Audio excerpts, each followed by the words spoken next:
Today in Fort Wainwright, 2 new Army officials took command of their post just prior to a large-scale deployment. We have more now in this week's military report. 152 Aviation Regiment held a change of command ceremony, welcoming new commander Lieutenant Colonel Thomas Barrett and Command Sergeant Major Alex Woodell to the unit. For Lieutenant Colonel Barrett, this is not the first time he has been in Fairbanks. Graduated from the University of Alaska Fairbanks in 1995. My undergraduate degree is in economics from there. I attended the ROTC program, and so I actually graduated from high school in Virginia, but I grew up in Alaska. I wanted to come back to Alaska and attend college. So that's what brought me back here, because I love the state and it feels to me like I've come home. For the new command, there is one obstacle that is fast approaching: deployment to Afghanistan.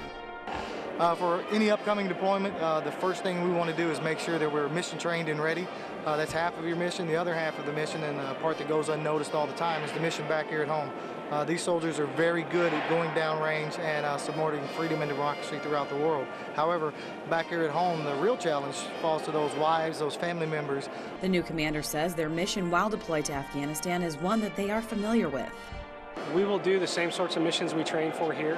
We have a medevac company, we have CH-47s that do heavy lift, and then we move VIPs, as well as we'll use our ATS, and then day-to-day operations of the battalion, so maintenance, fuel and aircraft, that sort of thing.